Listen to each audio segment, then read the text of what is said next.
नागालैंड में जदयू के जीते हुए उम्मीदवार ने ऐलान किया है कि वो अब बीजेपी को समर्थन करेंगे, जिसके बाद जदयू ने कड़ा एक्शन लिया है और अब जदयू के राष्ट्रीय अध्यक्ष ललन सिंह का बयान सामने आया है। जदयू के राष्ट्रीय अध्यक्ष ललन सिंह ने नागालैंड में विधायक के द्वारा बीजेपी को समर्थन देने के मामले पर साफ कर दिया है कि यह काफी निंदनीय है, पार्टी इसे बर्दाश्त नहीं करेगी। यही वजह है कि जनता दल नेटवर्क ने फैसला लिया है कि नागालैंड वाले मामले पर तुरंत पूरे संगठन को ही बर्खास्त कर दिया गया है। ललन सिंह ने कहा है कि बिना हम लोगों के सहमति के नागालैंड के प्रदेश अध्यक्ष एवं जीते हुए विधायक ने अपना समर्थन बीजेपी को दिया, जो घोर अनुशासनहीनता है। ललन सिंह ने साफ किया है कि हमारी पार्टी का साफ मानना है कि हम बीजेपी के समर्थन नहीं करेंगे। इसके पहले भी दूसरी जगह हमारे जीते हुए विधायकों को बीजेपी ने शामिल करा लिया था। मणिपुर और अरुणाचल में भी यही किया गया था कि उनकी इच्छा है वो देश के बाहर बोले। हालांकि हम लोगों का ये मानना है कि देश के बाहर दूसरे देश की धरती पर देश की आलोचना नहीं करनी चाहिए। देश इतना बड़ा है कि हम लोग यहाँ आलोचना कर सकते हैं, लेकिन फिर भी उनकी मंशा रही और जो अंदर आक्रोश है वो वहाँ प्रकट हो गया। लेकिन वास्तव में लोकतंत्र नहीं है। कहाँ है लोकतंत्र? अभी सुप्रीम कोर्ट ने जो आदेश किया है चुनाव आयुक्त की नियुक्तियों के लिए, पर क्या है वो? लोकतंत्र पर खतरा है कि नहीं? भाई चुनाव आयुक्त तो देश में चुनाव कराता है ना, चुनाव आयोग, उसको आप अपने कब्जे में कर रहे हैं। इस देश में सबसे बड़ा कारपोरेट घोटाला हुआ 81,000 करोड़ का। आज तक केंद्र की सरकार के किसी मंत्री ने कहा एक शब्द भी, यह भी कहते कि घोटाला नहीं हुआ, मौन भर धारण किए हुए हैं। और हम सलाम करते हैं इस देश की न्यायपालिका को, जिसने इस देश की जनता के दर्द को समझा और जांच का आदेश दिया, कमेटी बना दी, तब भी कुछ नहीं बोल रहे हैं।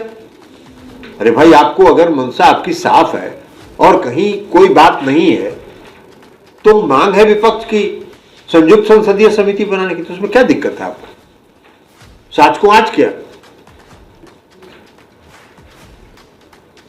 तो इसलिए वो तो है ही, लोकतंत्र का खतरा तो है ही।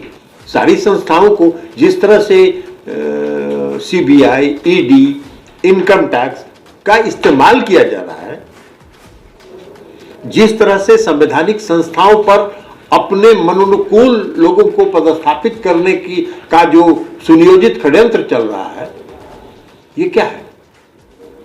लोकतंत्र के लिए खतरा ही ना है। इसलिए लोकतंत्र पर तो खतरा तो है ही। लोग तो इसी काम में रहते हैं। मणिपुर में भी, अरुणाचल में हमारे जीते विधायक, उनको बीजेपी ने शामिल कर लिया। मणिपुर में भी हमारे विधायक जीते, उनको बीजेपी ने 5 लोगों को किया, 1 आदमी रह गए। लेकिन नागालैंड में भी जो घटना हुई, एक हमारे विधायक जीते थे, उन्होंने जो समर्थन का पत्र दिया सरकार को, उसको हम लोगों ने घोर अनुशासनहीनता माना। और इसलिए माना कि हमारी पार्टी का स्पष्ट राय है कि हम भारतीय जनता पार्टी के साथ किसी भी सूरत में नहीं जा रहे हैं और न दिखाई पड़ेंगे। सर, क्या तोड़ मरोड़ की राजनीति कर रही है बीजेपी? बीजेपी लगातार तोड़ मरोड़ की ही राजनीति कर रही है, सिर्फ तोड़ मरोड़ की राजनीति नहीं कर रही है। बीजेपी जो पुराने जमाने में आप देखे होंगे कि पुराने जमाने में राजा महाराजा जो अपने उत्तरदायित्व में फेल करते थे, वो क्या करते थे? जनता की आवाज को दबाने के लिए जो भी विरोध में वो खड़ा होता था, उस पर चाबुक चलाते थे। तो वही काम भारतीय जनता पार्टी कर रही है। तो मरोड़ क्या हुआ? महाराष्ट्र में क्या हुआ भाई? मध्य प्रदेश में क्या हुआ? बिहार में भी वो करना चाहते थे, लेकिन उनके करने के पहले हम लोग सचेत होकर हम लोगों ने कदम उठाए। तो ये उनकी राजनीति है, जो अपने काम के बल पर वोट नहीं मांगते हैं, जिन्होंने 10-9 साल में कोई काम नहीं किया, तो वो करेंगे क्या? अपने विरोधियों को का मुंह बंद करने का प्रयास करेंगे। तो वही काम में भारतीय जनता पार्टी लगी हुई है। सकारात्मक बात तो वो करते नहीं। कौन सा सकारात्मक काम किया है उन्होंने 9 साल में? 2 योजना की चर्चा हम जब से लोकसभा में गए हैं, 2019 से 2 योजना की चर्चा हर भाषण में सुनाई पड़ती है। एक उज्ज्वला योजना और दूसरा वो जो 5 लाख रुपया देने वाला है आयुष्मान भारत। ये 2 योजना का चर्चा वो लगातार हर काम में, हर बात में करते हैं। और उज्ज्वला योजना तो अब क्या हो गया, गैस का सिलेंडर का दाम कितना कर दिया। कौन गरीब 1800 रुपये और 1700 रुपये में गैस का सिलेंडर लेके गैस जलाएगा। तो उनका तो फेल कर गया योजना। आयुष्मान भारत में कितने लोगों को दिया उन्होंने 5 लाख रुपए का लाभ, इसका तो डाटा आज तक बताया नहीं उन्होंने। तो ये उनका काम है, सकारात्मक बात पर वो नहीं मांगेंगे वोट। 2024 आ रहा है, अपने विरोधियों पर कैसे अपने पालतू तोतों का इस्तेमाल करके उनकी आवाज को बंद किया जाए, इसी काम में वो लगे हैं। तो ये तो लगातार वो कर रहे हैं। और उसके बाद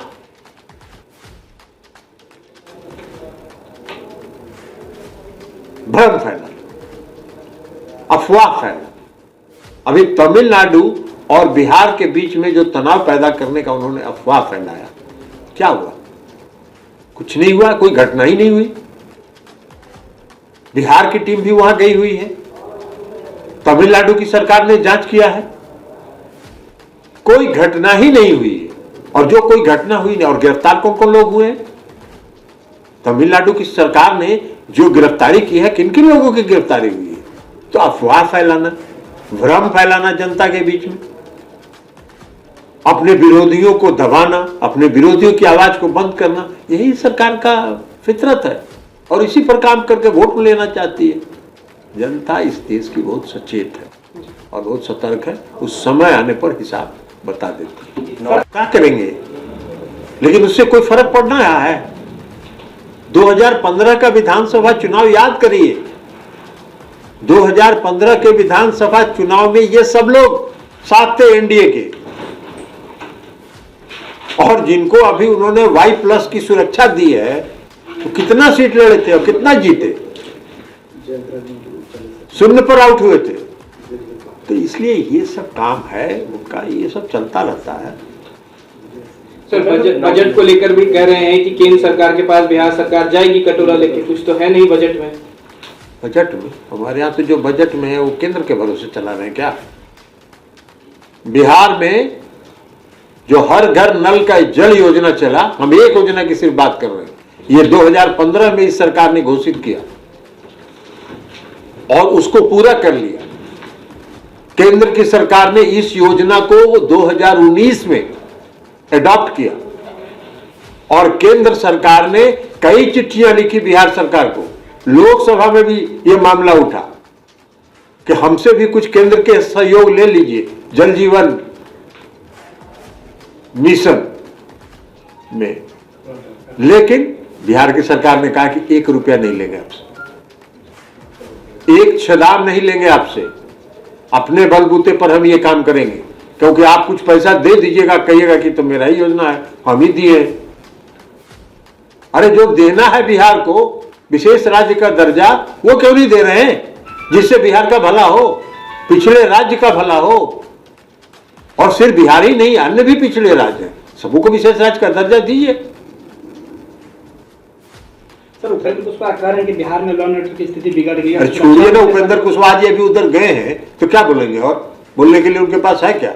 लॉ एंड ऑर्डर जाके उपेंद्र कुशवाहा जी दिल्ली में रहते हैं ना, तो दिल्ली का लॉ एंड ऑर्डर जाके देखिए। केंद्र सरकार को धन्यवाद देने लगे हैं। बहुत अच्छा, धन्यवाद तो देंगे ही, तो कहाँ जाएंगे?